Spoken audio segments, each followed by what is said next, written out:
I'd like you to imagine this morning a person who has been coughing incessantly.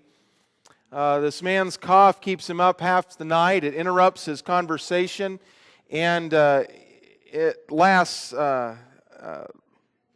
it's unrelenting, and it keeps going. And he goes to the doctor. The doctor runs his tests. Well, you have lung cancer. Now imagine that the doctor, he doesn't want to disappoint the man. He doesn't want to tell his patient about cancer. Instead, he writes a prescription for some strong medicine and tells him, if you take this, you'll be feeling better very soon. The man is delighted with the prognosis, and sure enough, he sleeps much better that night. The cough syrup seemed to have solved his problem. Meanwhile, however, very quietly, the cancer is eating away at his body. As a church leader, I talk to people who are coughing, struggling, hurting, stressing, lusting, spending, worrying, quitting, medicating, avoiding, searching, and they come to me with their struggles and they unload frustration and they express disappointment. They display their wounds, they confess their sins. When I talk to people, they point to what they believe is the problem. And in their minds, they have nailed it. They know exactly what the problem is. They can't stop coughing. But here's what I've discovered. They're talking about a symptom rather than the true illness. And the true illness, the true issue, which is always the issue, is idolatry.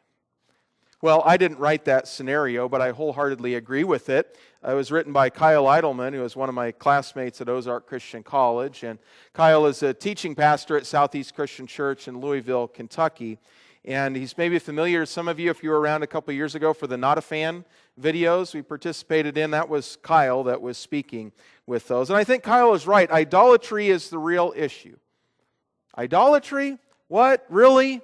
Yes, gods and idols. The things that we allow to take the place of God, the things that we bow down to, the things we really live for, the things we can't live without. And it's idolatry. We don't talk a lot about idolatry these days. When was the last time we addressed this in a Sunday morning message? It's kind of an old-fashioned word reserved for, pagan devil worshipers, not civilized, educated, wealthy Americans. This is a problem that they might deal with in Botswana, Africa, but not right here in Wymore, Nebraska. We're more enlightened than that. Idols are so primitive, they're so third world culture, and this doesn't really hit me where I'm at. But I would disagree. I would say that it hits us all exactly where we're at. And it hits us where it hurts, in the heart. As Kyle writes, what if idolatry is not about statues? What if the gods of here and now are not cosmic deities with strange names? What if they take identities that are so ordinary that we don't recognize them as gods at all? What if we do our kneeling and our bowing with our imaginations, our checkbooks, our search engines, and our calendars? What if I told you that every sin you're struggling with, every discouragement you're dealing with, even the lack of purpose you're living with are because of idolatry? Did you know that idolatry tops the list of God's sins? And did you know that God had a list? He has a list. Actually, He has a top 10 list. We know it as the 10 Commandments. It's found in Exodus 20. And I'd like you to open your Bibles to Exodus 20. It can be found on page 75 of your backseat Bible if you don't have a Bible with you. Exodus chapter 20 and verse 1.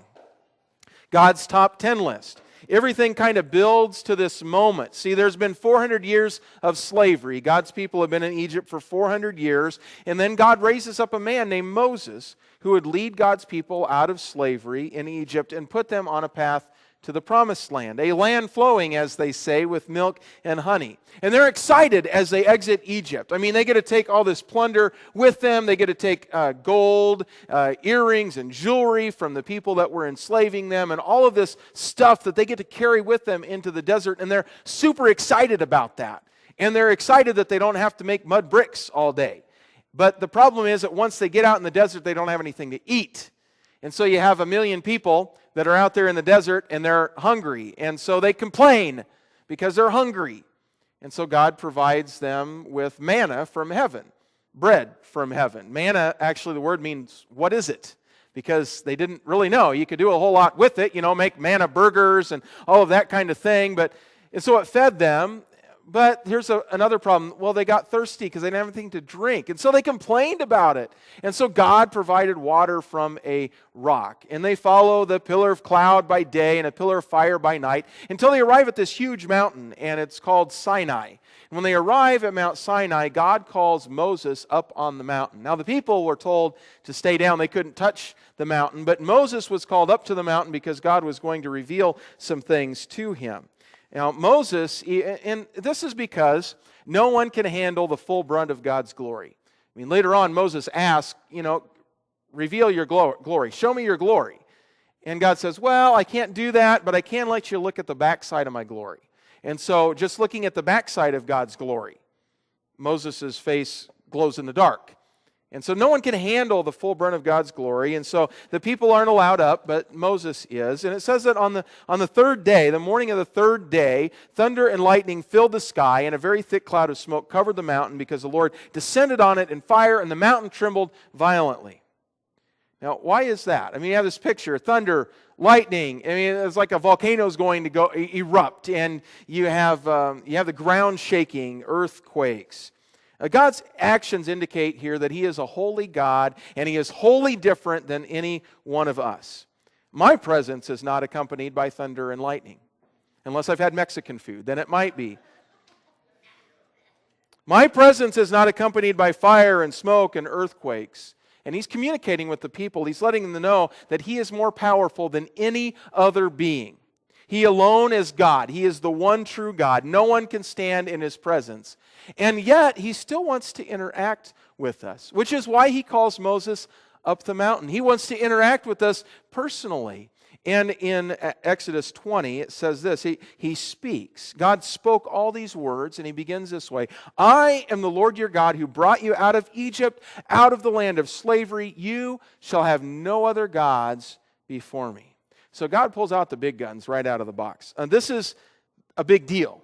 This is the one thing. If we would get this one thing right, He wouldn't have to say anything else. There wouldn't be 10 commandments. There would be one. And this is it. You shall have no other gods before me. What that means is that you shall have no other gods before me in my presence. Do not bring any other gods into my presence. I alone am God, and I'm revealing myself to you, showing myself to you. Now, this tops the list because in many ways it is the list. And Kyle writes that all roads lead to the dusty, overlooked concept of false gods. You deal with life on the glossy outer layers and you may never see it, but you scratch a little bit beneath the surface and you begin to see that it's always there. It's like some other coat of paint. There are 100 million different symptoms, but the issue is all idolatry.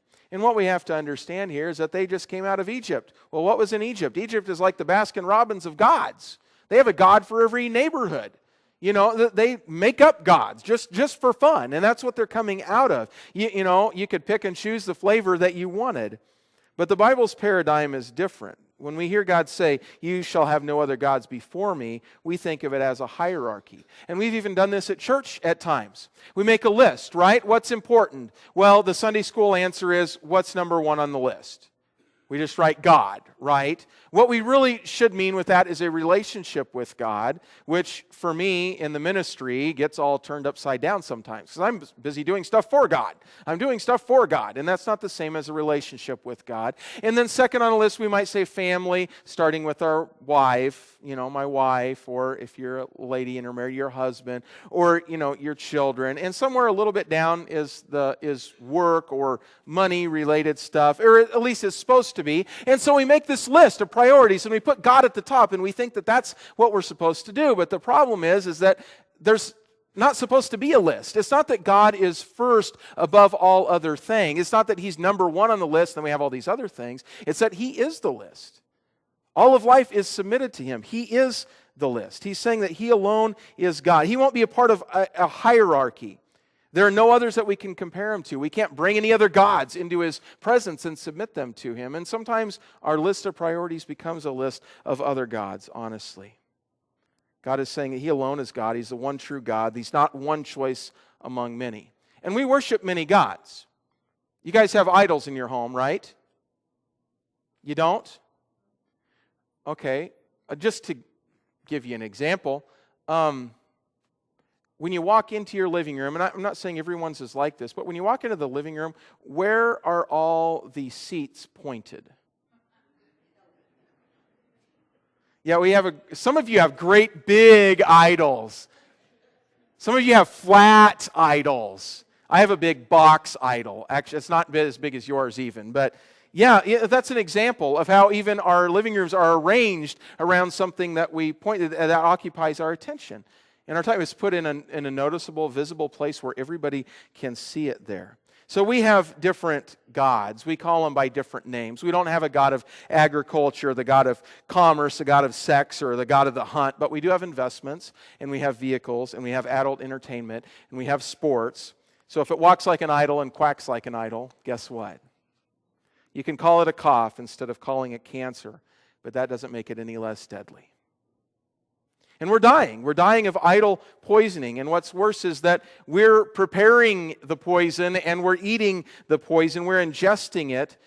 Our appetite for things other than the one true God is eating us up. How can we see ourselves from God's perspective? How can we identify the appetites in our lives, the idols that exist there? Well, God sees our hearts. He knows our hearts. He knows what we hunger for and thirst for on a deep soul level. And we have to trace this poison back to the source. So again, another scenario from Kyle that I think is pretty good. You decide to go out in nature and have a hike. Does anyone like to do that? Just go out in nature a little bit. We'll be going to Rockford this week. We'll be out in nature. Being out in nature is tiring, and it's also refreshing. In a lot of ways. And so, say we go out and we go for a hike and we discover a creek. And we walk back in there and we see that there is all this junk that's just littering, and it is there in the creek. And you see the pop cans even that are faded from the sun, and all this junk is just there, plastic bags and styrofoam cups and all of that. And you decide, well, you know what? I'm going to clean this up. This isn't right. I should probably take care of that. I am going to go down in there and clean that. So you get down in that water and it's nasty and has a film on top and it's just gross. And you get some plastic bags and you start loading all this trash up in these plastic bags. And you kind of work for a couple of hours. Well, I've made a dent in it. That looks pretty decent. There's some more work to be done though. I think I'll come back tomorrow. And tomorrow you come back and it's like you never even did anything. Everything is right back where it was. And you don't see any tire tracks. So they didn't take a dump truck back and, dump it right there. It's coming from somewhere else. So what do? You follow the stream. You walk upstream until you find that there's another source that is bringing all this stuff down. And that is this. It's an old trash heap that's there. One of those out in somebody's pasture, where they just dump stuff for years and it's washed away and all this stuff is washing down the creek and then it gets to that point. Now, you can pick up that trash all day long. What's going to happen? Tomorrow you're going to come back. It's going to be the same exact scenario. We spend a lot of time picking up trash when it comes to dealing with the junk that's in our lives. We treat the symptoms. And it's called behavior modification. It's easier to pick up a little bit of trash. We spend a great deal of time, money, effort, energy, frustration doing trash removal when something upstream is bringing everything down. Even the church focuses downstream a little too much, right? We just kind of want to clean people up. Only by going to the source are we going to experience transformation. We have to walk upstream and deal with the source of all that junk that is coming down. Otherwise, it'll be a futile effort. It'll be rolling a big stone up a hill and down again. As much fun as that is, maybe there's a better way to do this. Behavior modification. Here are some examples of how we do that. We do trash removal. If you have a gambling problem, you really need to stay away from the casino. Okay? And make sure you put some limits on your accounts so you can't access large amounts of cash very swiftly. Okay? If you just do that, you'll be okay. And if you have an anger problem, you just take a deep breath and you count to 10. That's what you do. Okay? That will help you solve your anger problem. If your marriage is in trouble, you need to schedule some date nights and buy your spouse a gift. That would be really nice. If you're drowning in debt, then cut up your credit cards. See? Then the problem is solved. If your weight has spiraled out of control, join a gym and go on a diet. Preacher needs to take some advice there, right? Now, are any of these bad ideas? Is going to the gym or getting on a diet, is that a bad thing? Is it bad to cut up your credit cards? go on a date night with your spouse? No, those things aren't bad, but those don't solve the root of the problem. Why? Because the root starts in the heart. That's where it's at. Those are some good things to do. Those might help you somewhat, but it won't address the real problem. It's like treating the cough instead of the cancer. So let's walk upstream for a few moments and try to locate some of the junk in our lives. I realize in the next 10 minutes, really, that's not going to happen perhaps in a dramatic way. You're going to have to spend some time thinking about this. Why do we do what we do walking upstream? If you were to follow a creek upstream, it would take some time. It would be difficult to get to that source. We're going to spend some of that time this morning. And did you guys get a sheet handout? Did you get those out there, Joshua? You have some? Okay, Josh has a sheet, and you have some friends that are going to help you distribute these. And this means asking some difficult questions and wrestling with the answers. This is for those non-note takers. I did the work for you, okay? You can take the list home because I believe it's that important. I really believe each of us needs to ask ourselves these questions, and really starting with myself. And I hope you start there too. You know, we don't want to apply this to, oh man, it would have been great if so-and-so was in church today. They really benefited from this message. No, let's internalize this and think about ourselves with this. So ask this question, what disappoints me? What disappoints me? As we ask these questions, what we're trying to do is to identify junk that is coming downstream. We're also trying to identify idols that exist in our lives, because that junk and those idols are tied together, okay? So what disappoints me, or more like what overwhelms me with disappointment? When you just feel crushed by the world, why is that? What is going on when you feel that way? When you're just overwhelmed with a disappointment? Because that would indicate something is maybe a little too important to you. I remember this happening to me. It was 1997. It was the fall. I don't know the exact date, but many of you know this day because it was the day that the catch occurred when Matt Davison caught a certain football in an end zone from an illegal kick. Yes, it was, and won the game. And Rebecca got home from work as we were losing to Mizzou. And I was ticked off. I mean, I was angry, like throwing stuff around the house. Like, what is going on here? We just come off of 3 championship years. Come on. Lose a game? We can't lose a game. Are you kidding me? And so Rebecca comes into that, and I'm tearing up the house. And what is going on? Oh, the Huskers are getting beat. Oh, it was bad. And then the catch occurred, and we're like, woo, yeah, party, dance around the house. I mean, it was good times. And Rebecca's like, what? I realized at that moment that maybe I had a little bit too much emotion wrapped up in Husker football. Am I right, guys? D, you know I'm right. Oh, you're over here. You moved seats. Jumping up and down on the couch. Woo. And so I didn't watch Husker football for a while, like a few years. I seriously didn't watch it. It was a little easier because we were in Oklahoma at the time. So it wasn't that hard not to watch it. But seriously, if your emotions are all tied up and you're just totally crushed by certain things that happen, then maybe you need to ask, why is that? Maybe something's an idol in my life. Secondly, what do I complain about the most? Finances? Is money way too important to you? And then you might have to answer this differently if you're a man versus a woman. We all have tendencies, and the tendency of the male is to want money because money represents power and money represents possessions. Women tend to want money because it represents security to them. So as we walk upstream, and think about this, well, if I complain about my finances, is it coming from a place of security? Is it coming from a place of power? Why is that? Do you complain about your physical relationship with your spouse or lack thereof? You might be placing too much emphasis on that relationship of bodies coming together. Lack of respect at your job, maybe. Maybe what other people think about you has become your God. Well, I've had to look really closely at that myself. Perhaps you complain about the coach of your child's sports team or a dance class instructor or a teacher at school. Maybe you're just a little too wrapped up in the performance of your child, and maybe that reflects also on your social standing, especially in a smaller community. What we complain about reveals what matters to us. Whining shows what has power over us. Number 3, where do I make financial sacrifices? Those are in the words of Kyle. Financial sacrifices. Where do those occur? Because we might spend our money a certain way over here. I probably blow a little too much money at Casey's, for instance, or this or that. But what do we make sacrifices for? That might reveal where our heart motivation lies. Number 4, what worries me? What worries me? I tell you what, I have people almost every week that tell me that they didn't sleep at night.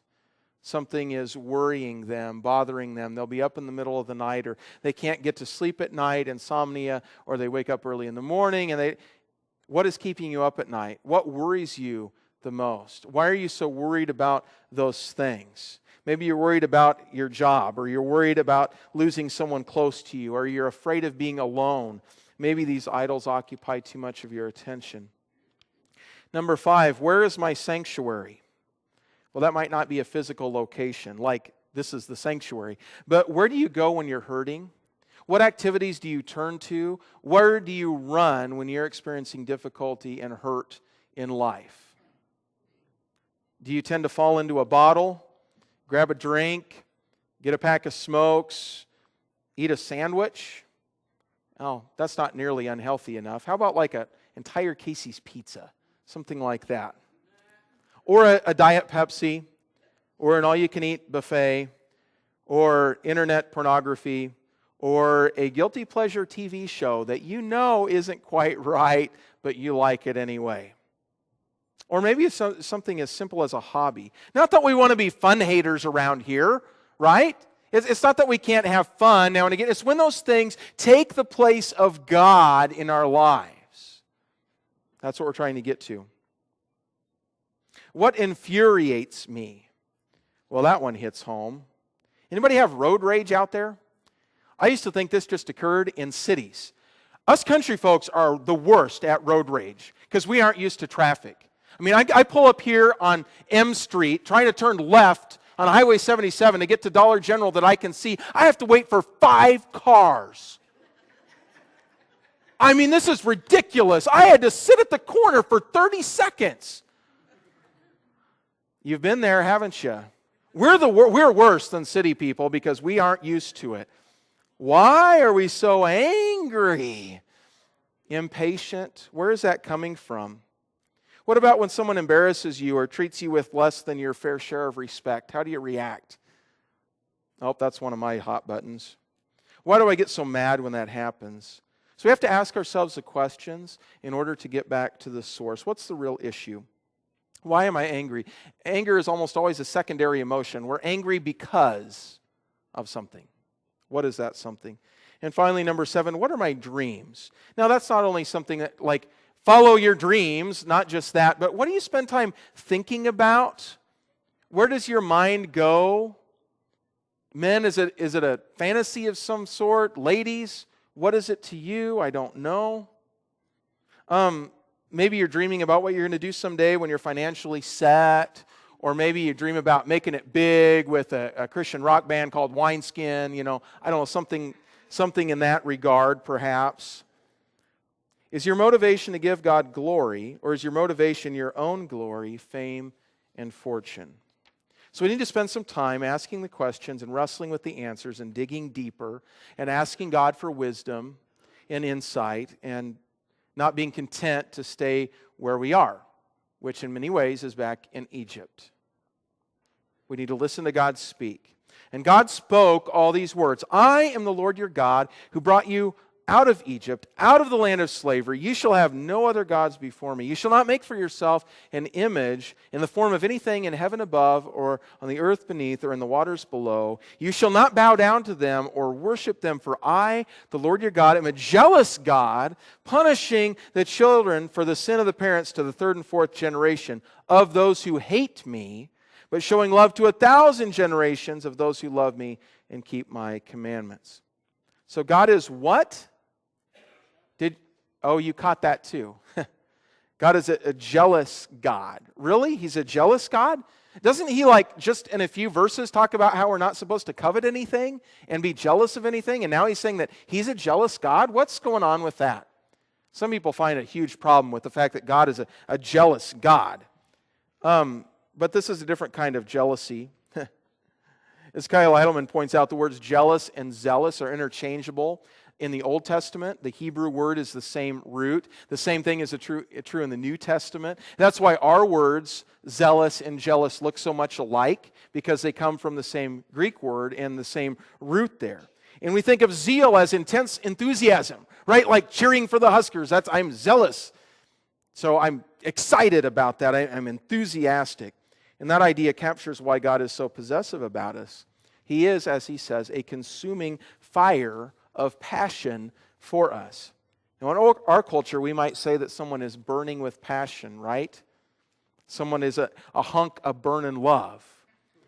Well, this is the kind of love we describe when we fall in love with someone. You know those butterfly kind of feelings, you know.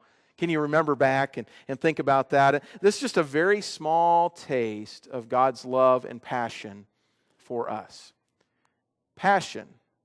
The physical wounds of Jesus are called his passion. That's why we call an Easter play a passion play. That's why some of us saw the movie The Passion of the Christ, his physical wounds. And the physical wounds of Christ represent his deep love for us and the love of his Father that would allow him to go to that cross. He is zealous about those he loves.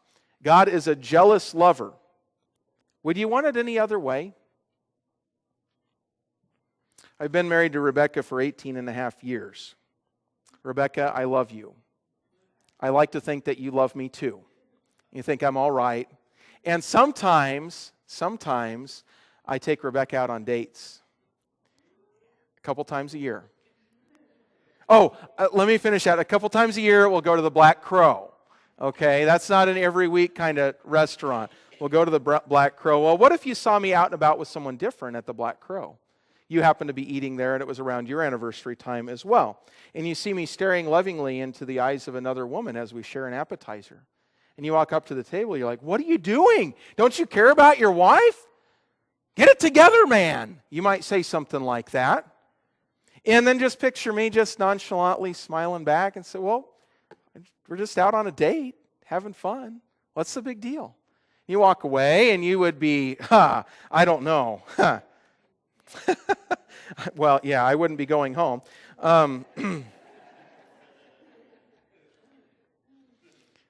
You say, well, what about your wife? What about Rebecca? Well, what about her? I love her too, and we've been out on plenty of dates. I don't think that would fly, do you?